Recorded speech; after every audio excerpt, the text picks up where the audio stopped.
Hey guys, welcome back to the channel. Thanks to everyone who's been subscribing. Thanks to everyone who's been watching. I really appreciate it. I had this complete video edited and uploaded to YouTube, and luckily I went back and watched it before it went public, because I realized that I never showed the difference between the transfer case and the sprockets and the planetary gear. So let me show you that real quick before the video gets started, and then you'll kind of realize why I'm calling this the Almost Ultimate NP231.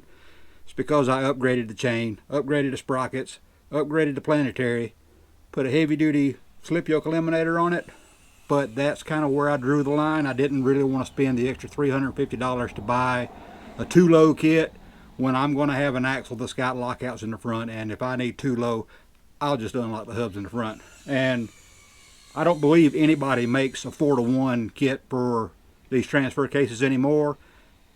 It's my belief that with the advent of the NP241 rock track transfer case, it kind of killed the market for an aftermarket 4-to-1 low kit for them when you can just go buy a takeout from a Rubicon. So anyway, let me get to showing you this real quick, and then we'll get started on the reassembly video. Okay, first off, I'm going to show you the difference in the width of the gears. Don't really pay attention to the diameter of this. This is the NP231. This is the NP249. Obviously, they're not interchangeable between transfer cases. But if you'll look at the difference between the width, this is the stock 1-inch chain sprocket, and this is a stock 1 1/4 inch chain sprocket. So you'll see the difference in the width. So you got a stronger gear for one. The next thing I'll show you is the difference in the width of the transfer case chain. So you can obviously see the difference in that. You have more material here, so obviously it's going to be stronger. This is a pretty popular upgrade. So you get that. And last but not least is the planetary system. This is the factory NP231 transfer case planetary gear. You can see how it has these 3 open holes here. Well, with the NP231 being a light duty transfer case, they only put 3 planetary pinions in this cage. Now with the heavier duty versions of like the NP241 and possibly other transfer cases as well that like come into big half-ton trucks, you'll have 6 pinions on your planetary gear set, and that's what we swapped in. It's already in the other transfer case, so I'm not going to just open it back up just to show that, but you can use your imagination and you can see where there should be 6 pinion gears instead of just 3 like on this one. So you're getting a big upgrade in power handling as well. So let's get on with the video, and I hope you guys enjoy it. Thanks. All right, let's see what's in package number 1.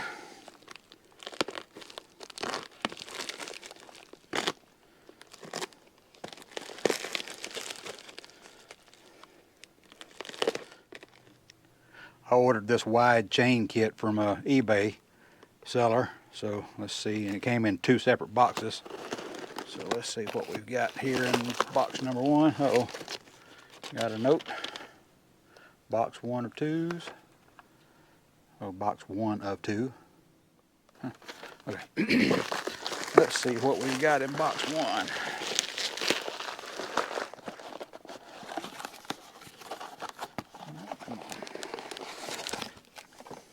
And this stuff is used, but it looks like it's in really good condition. So that's my 6 pinion planetary gear. So we can throw that away. Everything's nice and tidy in here. Everything's individually wrapped, which is nice.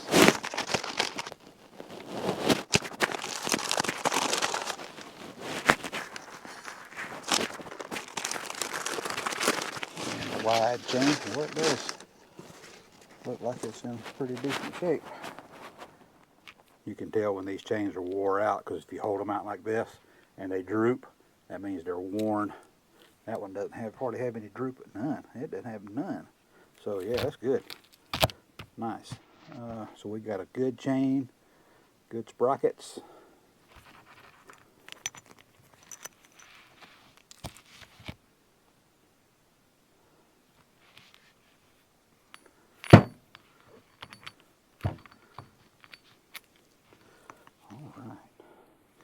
Okay, well, let's get busy installing this stuff.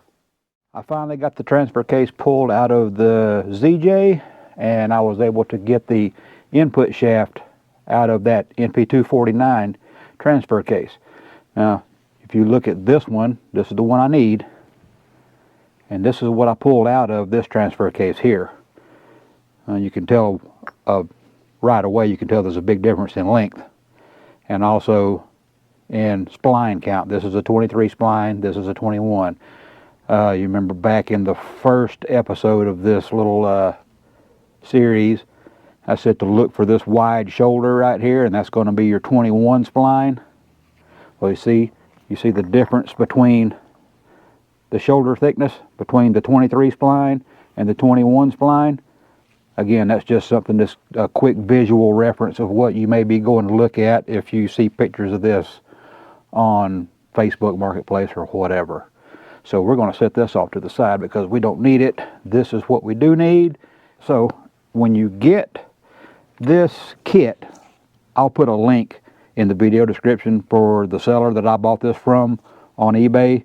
I mean, all the parts look great. They looked a lot better than what I expected them to, being how they are used parts when you get them. But let's go ahead and we'll remove this snap ring.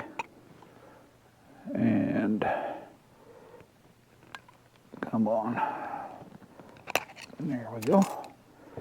And what you'll want to do is you'll want to take the retainer out and reach down inside here, and you're going to have two of these wavy washers, I guess, for lack of a better term. There's one that's going to stay down inside, and then you'll want to put your new input shaft gear in, and you see how easy that goes in? You know, that if it doesn't go in that easy, stop what you're doing, because you're putting the wrong gear pitch set together with your input shaft and your planetary gear set. They have to go in nice and smoothly. Okay, you don't have to press it, you don't have to force it, anything. I mean, you can just drop it just like that. If it doesn't do that, stop. So then you're going to take this other wavy washer, wavy spacer, whatever you want to call it, put it in place, and then we're going to take our retainer ring, slip it in place, and we're going to install the new clip. There we go. And it's just that easy to install that into the new planetary gear set. So there we go. Okay, now as I promised in the last episode, now that the parts are somewhat clean, I can give you a better example of how this thing actually works. You'll notice this main gear, it has these spring-loaded dogs on it. There should be 3 of them. 1, 2, 3. And what they do is they provide spring pressure against this shift collar just to keep it from floating freely, just to kind of keep it in place. Come on. There we go. Now you see it kind of holds it, to keeps it from flopping all around and keep it from falling down or anywhere like that, or anything like that rather. Alright, so when you shift this thing into 4-wheel drive, you'll notice right now, front drive gear, you can spin it freely, but when you shift into 4-wheel drive, it's going to go first across this synchronizer ring, this gold colored deal here, right there. And what that's going to do is it's going to help synchronize the mesh between this shift collar and the main gear and this front drive gear. So right now, see, you got a little bit of slack in there. So now when you're in 4-wheel drive, it locks this shift collar in place, and now you cannot turn that without turning the shaft. So that's what provides power to the front output of the case. Okay, now you're talking about your low range. You have a low range shift collar here and your low range shift fork. I'll just do that. So basically it slips this collar back and forth on the main shaft. Now, what this collar actually does, let's roll this out of the way real quick, is it fits inside your planetary gear set. And if you'll look inside, you'll notice there's two sets of teeth. There's an outer set of teeth and an inner set of teeth. So right now, when you turn the input shaft, it only turns that inner set of teeth.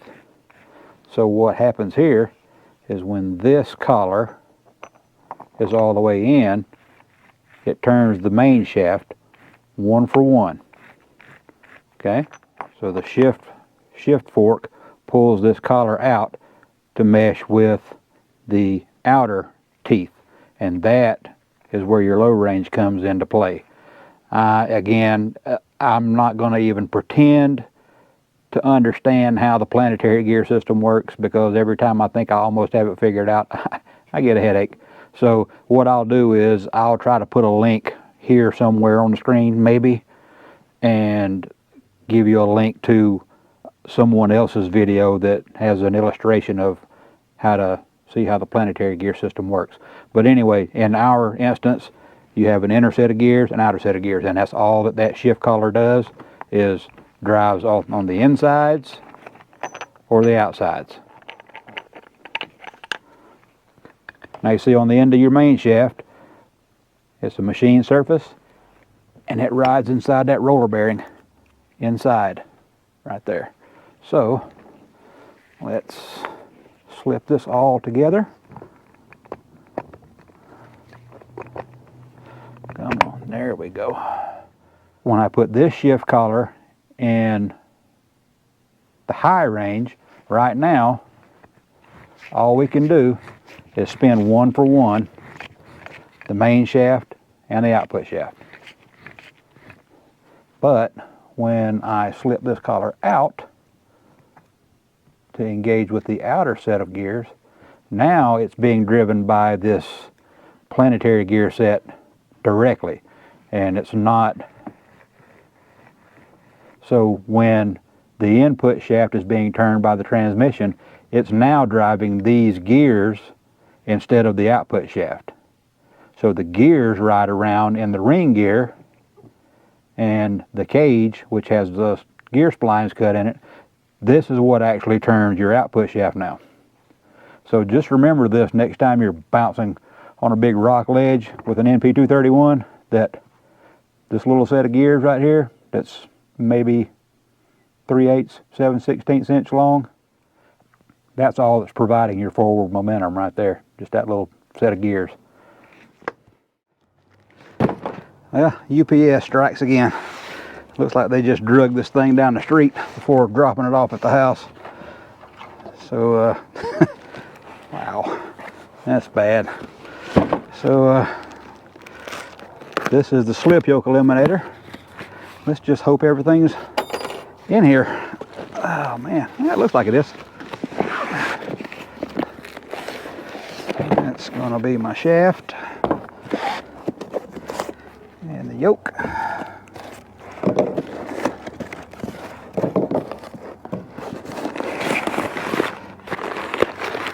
What do we got here? Oh, this is probably gonna be the tail housing. Yep, tail housing.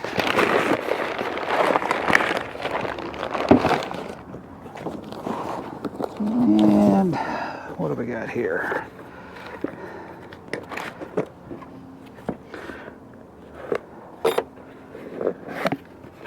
Oh yeah, speedometer drive and a seal kit.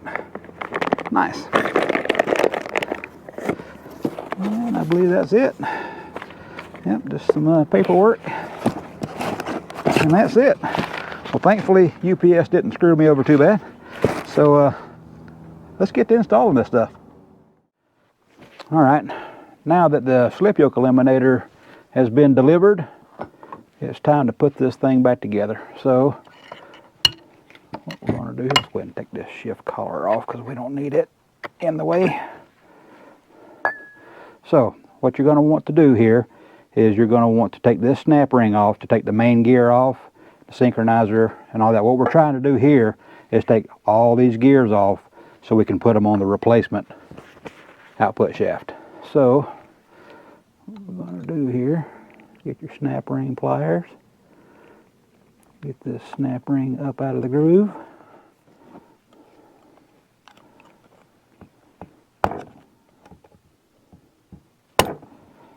There we go. Now we got it loose. Now let's use our pliers again. Slip this ring off and keep it right close handy because you're going to need it again here in just a minute. So we'll take this and we'll let these gears slip off. And this is your factory main shaft, and we're not going to be using that at all. So just for comparison's sake, this is the new replacement shaft. This is the old factory shaft, and you'll see it's pretty much bigger everywhere that it can be. It's bigger on this machine surface where the front drive gear rides, and these gears are going to be the same size. I mean, they have to be so they'll fit into the planetary gear set. But the output section here is much larger, much beefier, and you'll notice that it's a lot shorter as well. That's because you're going to be able to bolt your output yoke onto the end of this output shaft, whereas the factory one, it was just a slip yoke. So that's what we're doing. We are eliminating the slip yoke. Alright, now the first thing that you're going to notice is whenever you try to slip this new shaft into your front drive, that it's not going to fit. You're thinking, oh no, did I get the wrong thing? No, you did not get the wrong thing. These roller bearings inside here, for this application, these bearings get pressed out because they're not needed. It will just ride on a coating of oil on this machine surface and on the inside machine surface. So we'll need to push these out. Alright, let's hope this works. Made myself a pair of makeshift arbor plates out of some 2x4s here. So let's see if I can get it to move now.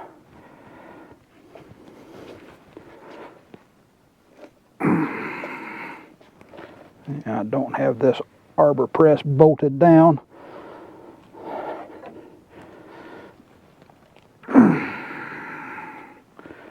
Yeah, it's just in a bad spot. Let's see if I can't pop it.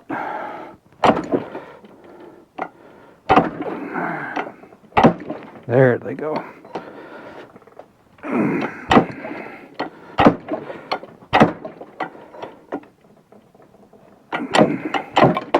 There's one.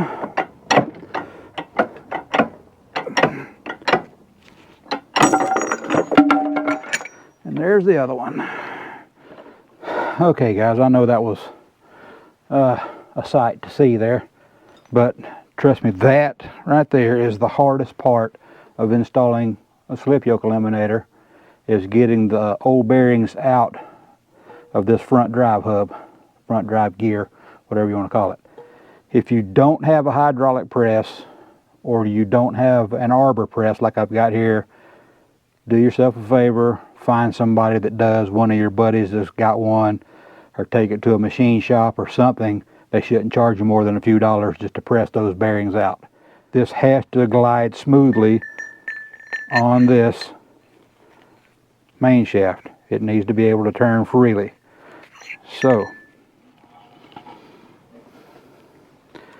and again, this thing should just slip right in place with no effort whatsoever. See that?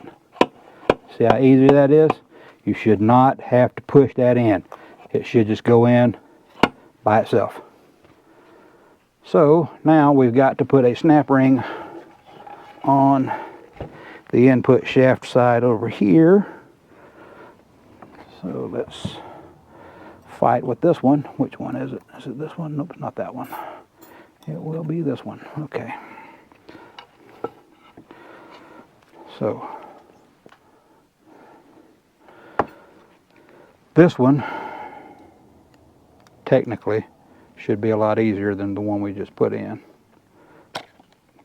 I say that, but okay, come on. Come on. Come on. Oh boy. All right. Let's try it this way.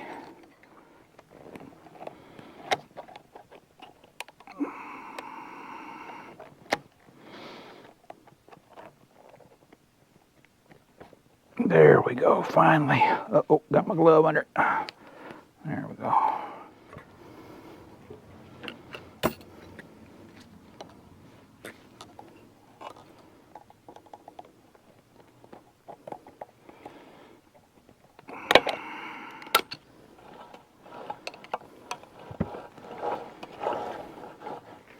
All right.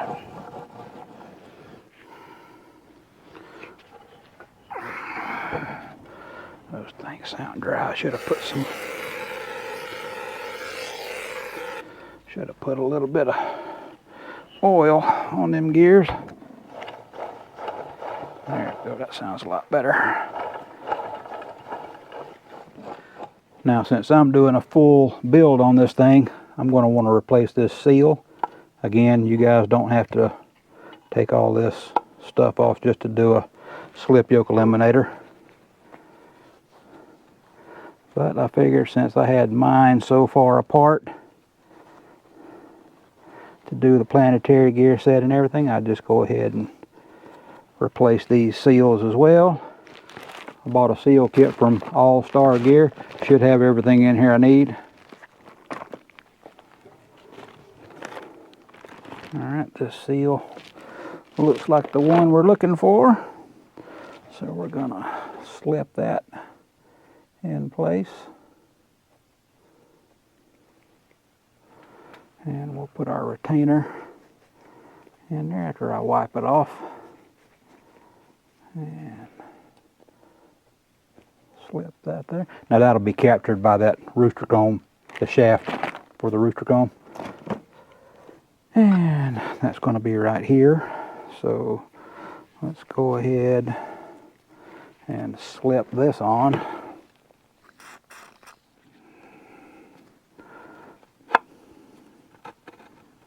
Well, come on. Get on in there, buddy.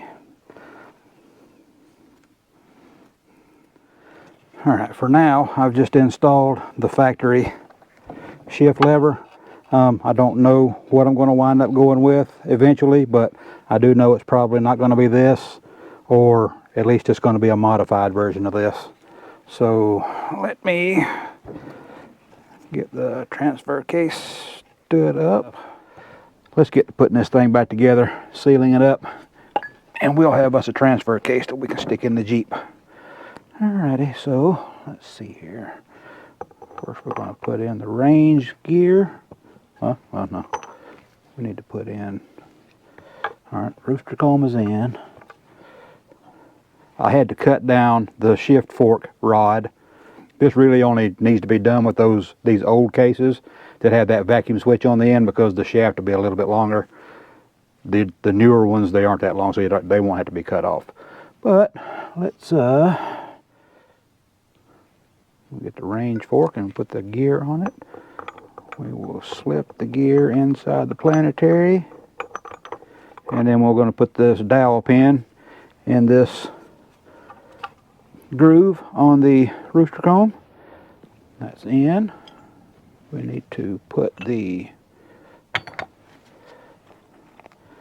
pads back on the shift fork.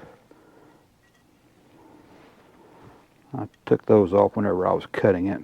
So, alright, so then there's that. Got that in place. The shift collar. Oh, there we go. There we go, there's that.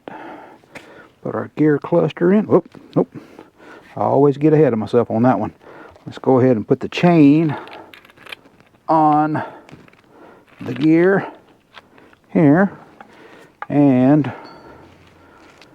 on the output here. That way Make sure those are clean. And then we'll just slip everything in at once.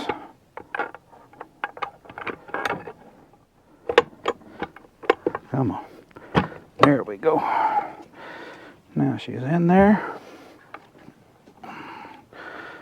Alright, we've got the main section put in.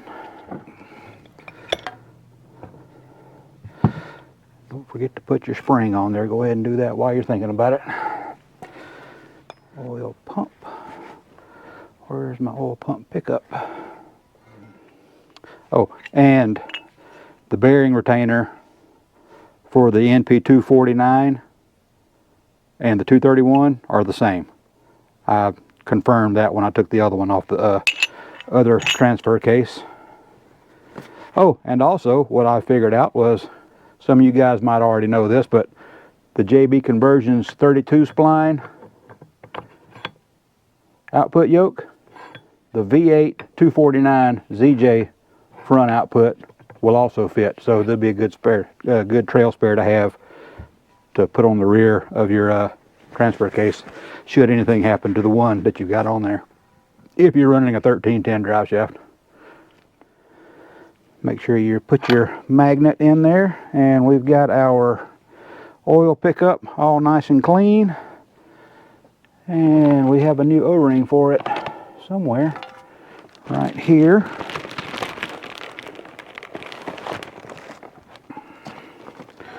New O-ring on the end right there, and oil pump will go on with the pickup. Oh, look down in there. That's the old O-ring is still in there. Need to get that out. The oil pickup goes to the bottom. Oh, goes to the other bottom. There we go. Oil pump screen goes, slips down in this recess like that, just like that. So now we can put the oil pump on.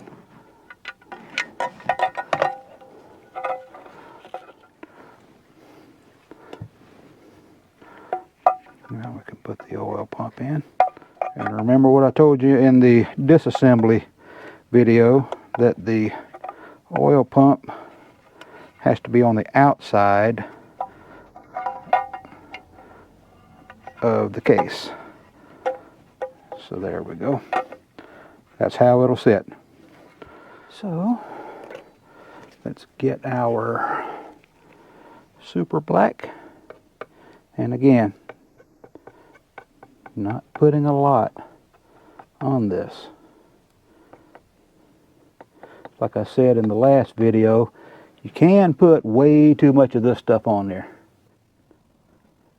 because you have to remember, whenever you're putting these two machine surfaces together with sealant, the amount that squishes out can also squish in, and eventually it could become dislodged and get into your oil pump screen and totally block it off. So best thing to do is just use this stuff sparingly, use the minimum amount possible, and it's going to seal up, because I've done this dozens of times. You just don't need a lot.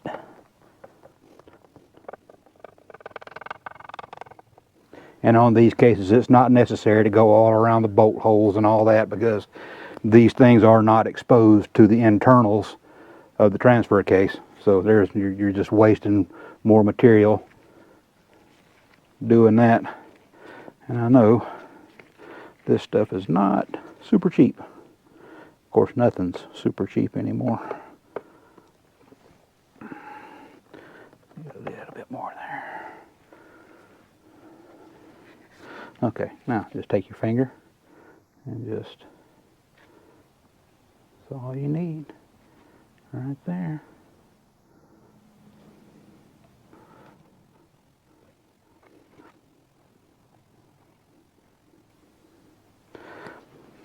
That is plenty.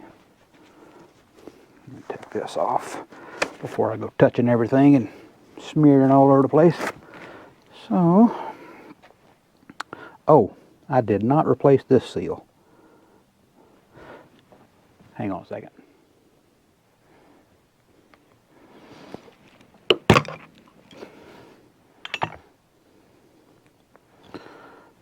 All right, that came out easy enough.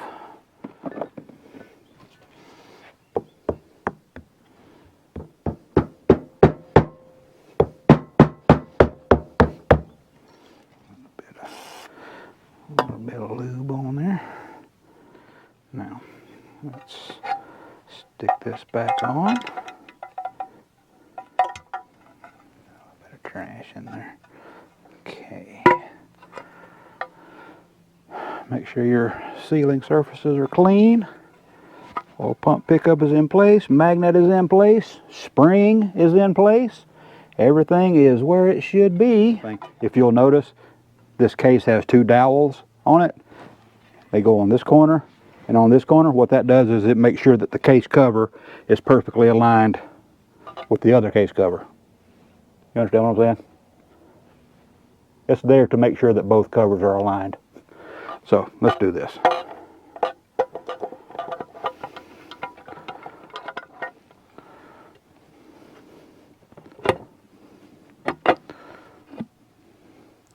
There we are. Now she is put together. And then all of these bolts go all the way around. And you'll notice whenever you take this thing apart, remember that one oddball bolt? I'm pretty sure it really doesn't matter exactly where it goes in, but to be honest with you, I think it was right there. But you're going to have two bolts with washers. These bolts go over the holes that have the dowel pins in them. So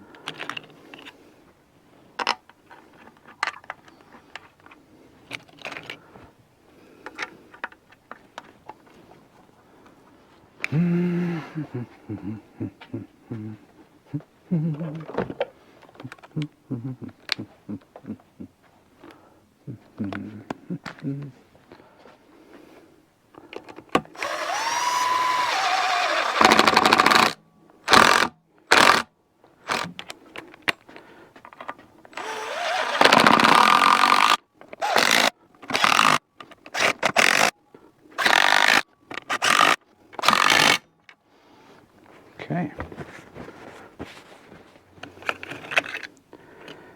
If you get your parts piled down and you realize, well, I've gone this far, where'd these three bolts come from? Remember, these are the bolts you took out of your tail housing extension. These aren't going to be reused. Now, let's put on the, there we go, right there. I'm going to lay this down now to do this part because I don't want the oil pump drive, I don't want it to get caught in this snap ring groove while I'm doing what I'm about to do. So we're going to take one snap ring, put it on,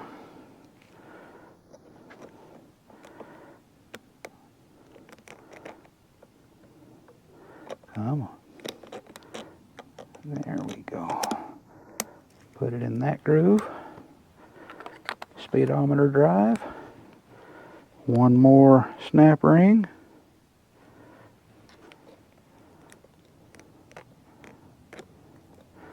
and it's going to go in that groove. There we go. Now the speedometer drive is installed. This is pulled out. Oh man, every time I touch it. You'd think I'd know better. Okay, now remember, we've got the oil pump drive right here, and it needs to align in these recesses on the output housing, or the tail housing rather. So we are going to put our gasket maker, put the sealant on our tail housing. Now this one you do want to go around the bolt holes.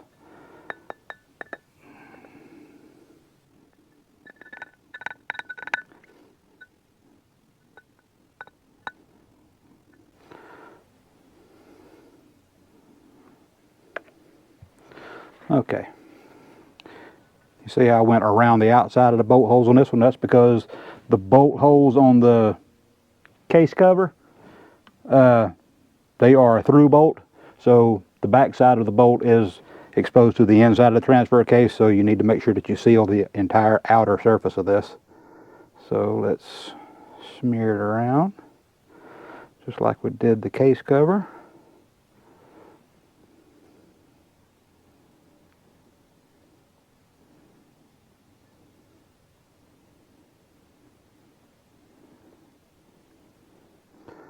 There we go.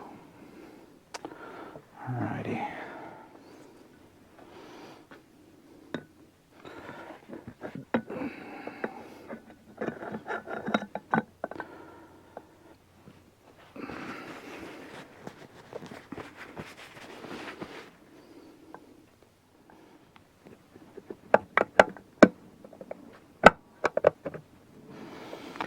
There we go.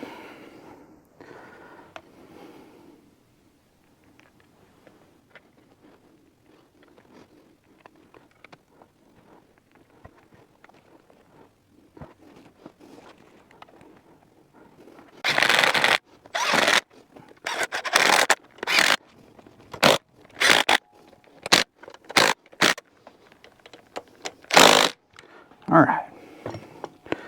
Now we've got it all put together. We need to install our speedometer drive. I'm sure this one was old and hard-ish, yeah.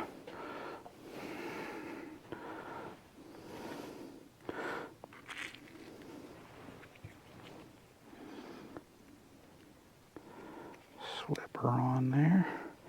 And you remember last episode when I was taking this thing apart that I was telling you that you could take the old mechanical style speedometer drive and replace it with the electronic drive.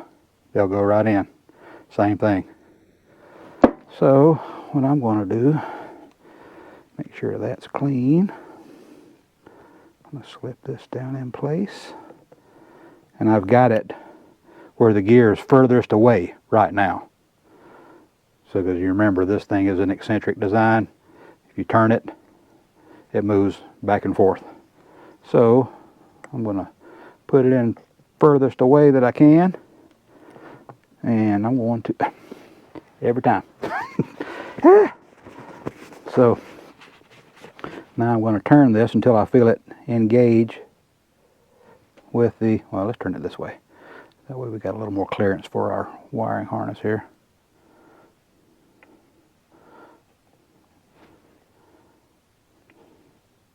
I think that's it. We don't want it shoved up against it. You just want it to just engage. That's all. And I'm sure there's some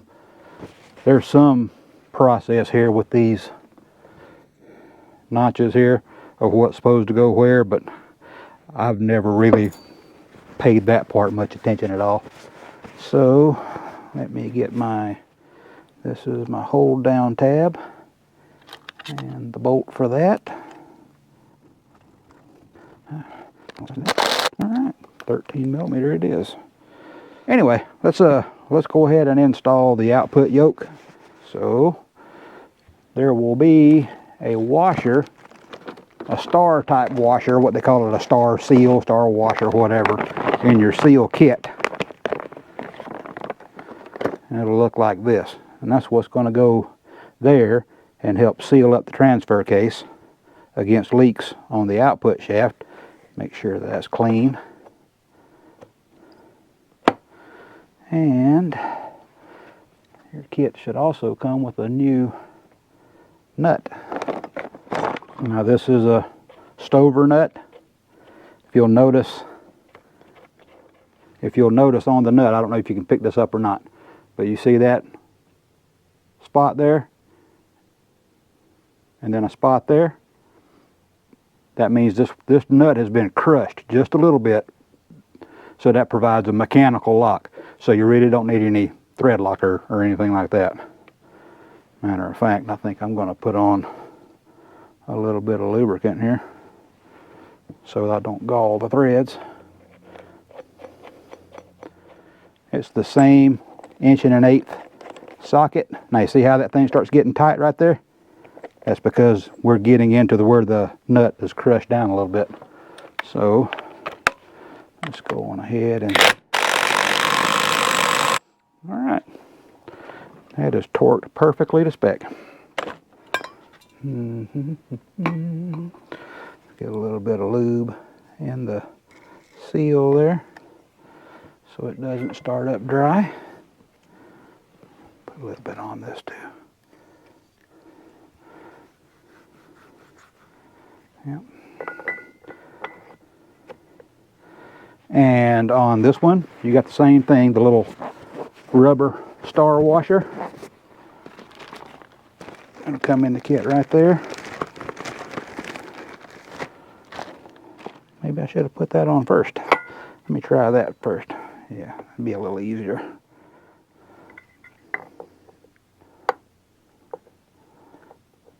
Come on, come on, come on, come on, come on. There we go. Now, just take a little bit of doing. Got to hold your mouth right. Yes. Come on. There we go.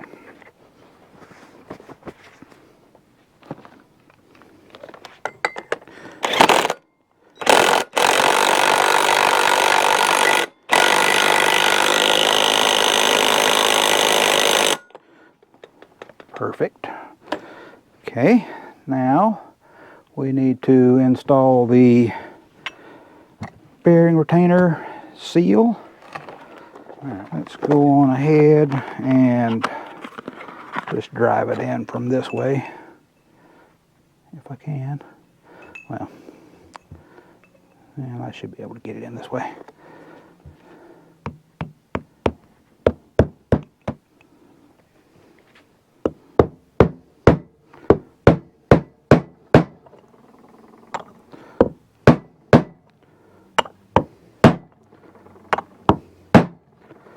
There we go. Let's put a little bit of sealant on the cover here. And on this one you do want to go around the bolt holes again, because the bolt holes go through the case. It won't hurt to go around on this one. Just as a little bit of added precaution. All right. Remember, this transfer case has an oil drain hole right here. See that? There's a recess on this seal retainer right here that it has to line up with this hole right there. So make sure you do that. Oh yeah, let me put a little bit of lube on stuff here. And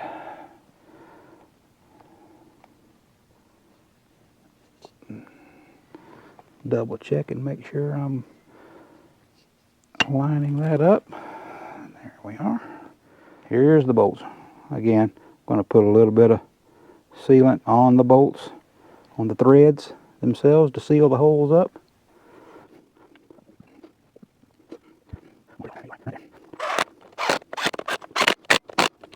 And the last thing I need to do is I need to put that detent ball or detent plunger back in the bottom of the case, and we will be done. Oh, I can't forget this plug right here as well. So the O-ring I have, I don't think it's going to fit that. I guess we'll just have to reuse this old one. We'll put a little bit of sealant on it. Clean it off a little bit here.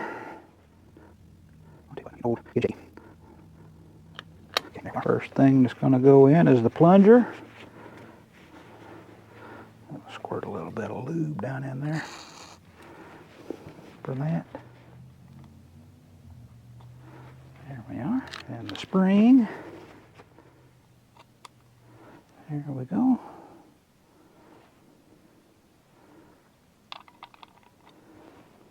Retainer bolt thingamabob. Okay. And that piece is in here. And it already has an O-ring on it. So we can just put that on. 19 millimeter or 3/4. Yep, don't want to over tighten that. And that's it, guys. We are done building the almost ultimate NP231 transfer case. So I'm glad you guys hung out with me. Hope you learned something. I probably learned something because I haven't done one of these in about 10 years. So anyway, the next time you see this transfer case, it'll be going back in the Jeep. So thanks for watching.